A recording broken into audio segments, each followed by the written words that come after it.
Welcome to the Two Blokes Chatting radio show on 94.7 The Pulse. Music, interviews, news, and, well, Two Blokes Chatting. Now, here are the two blokes. Exciting news. We have got an absolute superstar on our radio program today. You have obviously, as a Geelong supporter, seen him play in your colours, but I'm very excited that he's playing in my colours. I'm even sponsoring him this year. Welcome to Two Blokes Chatting, Lincoln McCarthy from the Brisbane Lions. G'day guys, thanks for having me on board. G'day Link. Just remember, Neil, I found him first. Yeah. So just keep that in mind. It's very good. It's bittersweet, Link. Last time we spoke to you, I said as a Geelong supporter, I was disappointed you left, but hoped like hell that you could keep your body in order. And you've missed one game since you've been there, 41 games or something, almost consecutive. Is it just a matter of the sunshine? Yeah, it's funny, Rob. I get asked this question a lot. I think it's a mixture of quite a few things. Like when I left Geelong, I strung a couple of games together. I felt as if my body was just starting to come good, to be honest. Yeah, and then obviously got up here into the sunshine. It's very easy to wake up here and it's 20-something degrees. You roll out, put your training gear on, and you're straight into it. Minimal warm-up required. Whereas back down at the Cattery, I'd have the long skins on, both arms and legs, chuck a couple of Guernseys on and go and get out there, as you would know what it's like. Yes. But yeah, I don't know. And then the mixture of training programs, there's lots of things to consider. But I guess the beauty of it is that it's just worked out, and I'm really stoked to be out training and trying to improve every day with a great bunch of blokes. So it's been really good. And of course, me being the resident Lions supporter here, obviously some exciting times going on at the moment. You've been up there now 2 seasons, is that right? This is your third? Yeah, entering my third now, yeah. So in terms of the locals up there, obviously in the early 2000s when there were premierships being won, there was certainly plenty of engagement and excitement. How have you noticed in terms of not so much the people who come and scream at the Gabba, but the people in the streets and the newspapers and stuff? What impact is the success of it having on the club? Yeah, it's been quite noticeable, to be honest, and particularly when I speak to the guys that have been at the club for quite a long time. For the last sort of, I think the last time the Lions made the finals was 2009, and then obviously early in 2000 they had their three-peat premiership. But sort of since 2009, obviously things hadn't gone really well for the Lions at all. So, membership numbers dropped right off. People around the street in general had minimal interest in the Lions, and you can sort of see over the last 2 years, even since I've been here, like the build each year in terms of just general interest from people around the streets. You get people come up and say, good luck this year, which is you had, even in my first 6 months at the club, we sort of had none of that. So it's a lot of people coming out of the woodworks and. Obviously the Brisbane Broncos aren't going that great either at the moment, so you get a little bit of code hopping there from other interested sports people. So yeah, it's been really good, to be honest. And it's never hassling. It's just sort of hearing good words from people around the street. So the club's obviously doing some good things, and it's great fun to be a part of at the minute. Because I think, with all due respect to you, you're not one of the higher profile players there that gets pushed out in front of, obviously, only special media outlets get the opportunity to chat to you, like Two Blokes Chatting, for example. No, that's right. But, for people in the street to be walking up and saying g'day to you and stuff is obviously indicative that it's not just, the Dane Zorkos of the world who are getting recognised, that the whole playing list is being recognised, which is great news for footy in Brisbane, much less anything else. Yeah, exactly. Obviously, it's a dominated... obviously the state's dominated by rugby, but I think over the last couple of years they've definitely seen more of a shift towards the AFL, which has been quite refreshing for the state, to be honest. And yeah, obviously we have improved. We just want to make sure we keep improving, and so eventually we can make it to that last game and see how we go.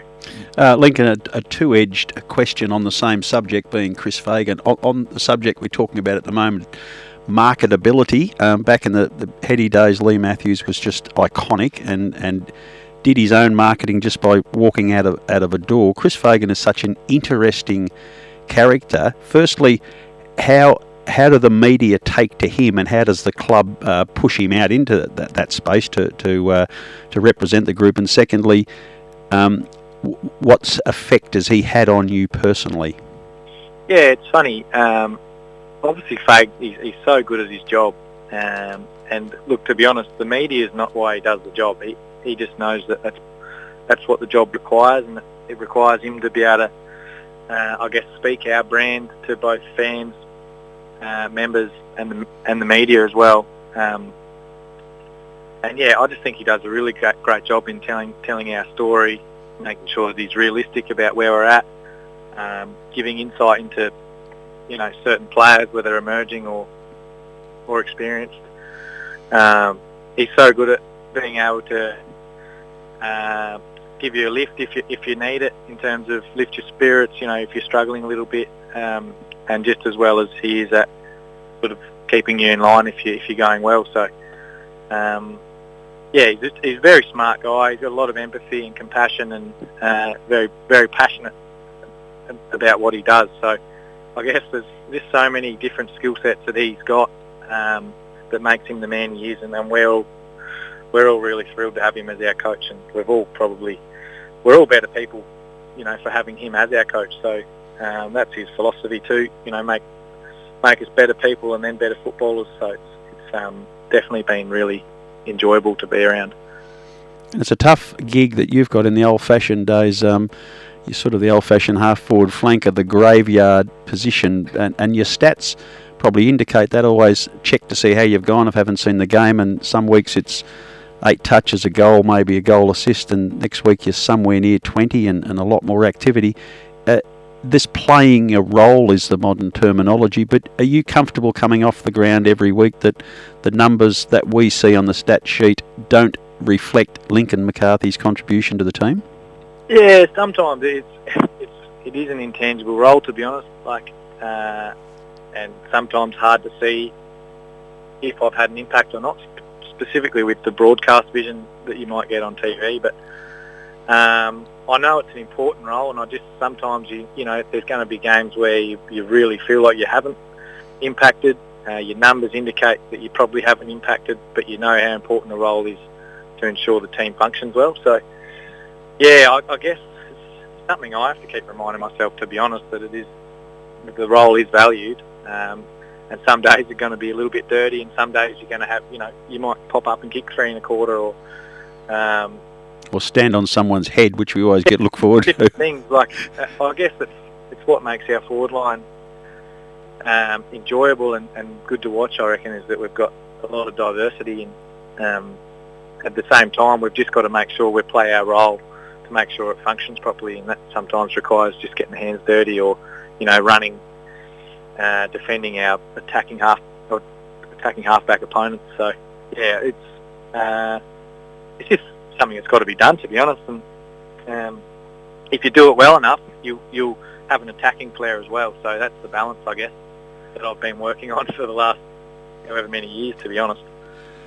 Another aspect of Chris Fagan's work, and it came to play very much on whatever night it was you played. Was it Monday night? I've lost track. But yeah, Monday. Yeah, when Cam Rayner went down with that knee injury, the team wasn't really doing all that well at that stage. He's obviously brought you together at halftime. We don't need to know what he said, but the ability to get 21 guys who are obviously feeling pretty upset about what they've just seen with one of their most popular teammates, I suspect, to pull the group together and then get some focus and then peel off 11 goals in a row, it says something for his ability, and I suspect the line coach's ability, and I guess the playing group's ability. Yeah, a mixture of all, and obviously it was really, I think everyone was a little bit emotional seeing what happened to Cam. He's done everything right this pre-season. He's come back in great shape. He's working really hard. He's sort of broken into our A1 midfield as well. So yeah, everyone just was pretty flat coming into half-time. But at the same time, we can't let something like that ruin our night's performance. And I think you sort of nailed it on the head. There was influence from Fags, line coaches, but just the leaders in general in our group. We all had to lift, and you could see on the scoreboard prior to that we were a bit flat, not quite getting it right. And then the change after half-time, I think we kicked 11 or so straight. after that. And I guess it just came off the back of a mindset shift really, and wanting it more and making sure we got our processes right, and the scores were the result of that. So it was really pleasing to turn it around like that and make sure that, obviously you don't want to have those chats at the end of the game. You want to have them before the game's finished so you can make a difference, and we were able to do that, so it was really pleasing. A big change to the AFL over the summer. There hasn't been a lot of news, but the rule change regarding the man on the mark has caused a lot of interest down here. We got a bit scared when Lockie Henderson said that there will be times the ball will enter the 50-metre arc and it will be undefendable because of this new rule. That made us panic a bit. I've watched it. It doesn't seem to be too much different, but have you guys, particularly in the forward line, taken a really positive look at this rule change and already working on ways to make it really work for you?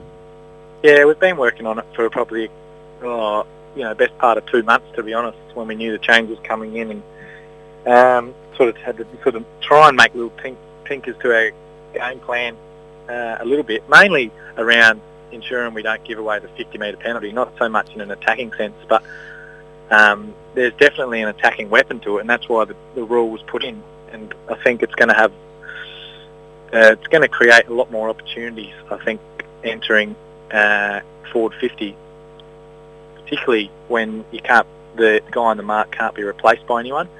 So a lot of the time, obviously, you'd have a couple of blokes that might run past, and the man on the mark that was already there, he would just take the most dangerous and let someone else come and fill the mark, but that can't be done anymore. So there's going to be options, I guess. The bloke's got to stand still, and I guess you can run up as close to the guy as you want before he can, impact your decision making, as well as you can really test out the bloke on the mark, and he might give away a 50. So, yeah, I think it's going to open up opportunities for all of the forward 50 rather than just being blocked over to one side or one pocket, and that's what's going to make it interesting going forward. So, yeah, whilst it's difficult to defend, it's creating opportunities to attack, and I guess that's what the game wants to sport. That's what the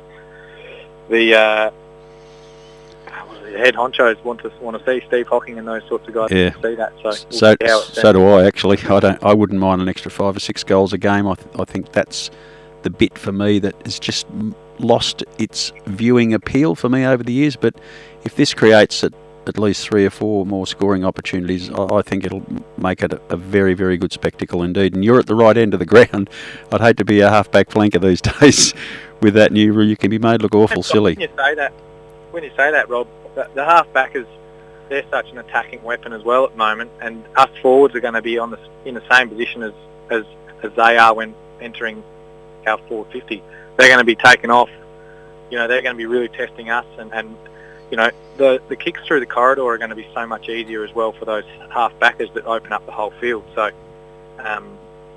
it's going to work both ways, that's for sure. Excellent stuff. The family life they talk about at Brisbane, the Brisbane players back in their heyday, because they were so away from the media spotlight, they really were quite close and connected. So it was just not the footy; it was a social aspect as well. Are you living that same sort of life up there with your teammates? Yeah, it's good. You are away a little bit. You're a bit more isolated from the AFL community, which I've been quite enjoying, to be honest. And yeah, because we are a bit further away, I feel as if the group and the families and partners are quite galvanised. And it's just a really enjoyable, family-orientated club, to be honest. So, there's no magic. It's just that everyone's quite close. They enjoy living up here. It's an easy place to live, and hopefully it stays that way. I think the other thing too that's been quite evident to me as a member of the club, there's been a deliberate ploy where clearly not going to go out and recruit Rob Cameron, but they're recruiting players from regional centres. Players obviously who've grown up in this part of the world, your part of the world where Lockie comes from, all these sorts of places. I think that's contributing to it because it kind of galvanises them even more. Yeah, exactly right. And that it is a deliberate recruiting strategy of the club. You look at, they've got myself and Lockie, but they've got Hugh McCluggage, Jared Berry, Tom Berry, lots of guys from those regional countries sort of areas that you know are going to, I guess, stick together. And if you get a few of them all together, it's going to help just with retainment numbers. Also just making them feel like they're at home together as well. So it's quite refreshing having a lot of different guys like that, because obviously they've got their academy up here, which has been going really well also. So they've been able to recruit quite well out of the academy, and it just shows that what they're also doing in the academy is really good. So it's a great group, and they've done a great job with their list management and strategy. One last question from me, Link. Your first year there, you probably had expectations of playing some finals. The second year, you were looking to play top 4, I imagine, and see what happened. Has the club got an expectation that there is a premiership to be had this year? I wouldn't say it's an expectation to come away with the cup, but definitely a dream of ours. I don't know. It's hard. You sort of don't really talk about it at this time of the year too much. We're sort of, we nearly got done by Gold Coast on the weekend until half time. Like, you sort of got to keep things pretty local at the minute. But every year we want to do better than the last, and that means this year we want to get to the last game. So, we'll just be doing everything we can every week, every session, to make sure that we're executing our game plan the best, and hopefully it's good enough to get us all the way. So we'll just see how we go. But there's definitely no easy games in the AFL these days. So every week's a danger game, and we've got to make sure that we get the 4 points as often as we can. Well, Lincoln, we have run out of time, and we certainly appreciate, my understanding, you've got it on a day off today, so thanks. I don't, actually. You okay? Well, in that case, even more so, that thanks for putting aside some time to chat to us. I'm obviously looking forward to catching up with you during the year at the sponsors events and so forth, but hopefully we can have a chat to you during the season as well, if that's all right. That'd be great. Looking forward to it. Excellent. Lincoln McCarthy, thanks for joining us. Number 11 for the Mighty Lions, Rob. Yes, indeed. Good on you, mate. All the very best. I wish you nothing but the best, in all honesty. It's good to talk to you. Thanks, guys. Good to chat, and take care. We'll talk soon.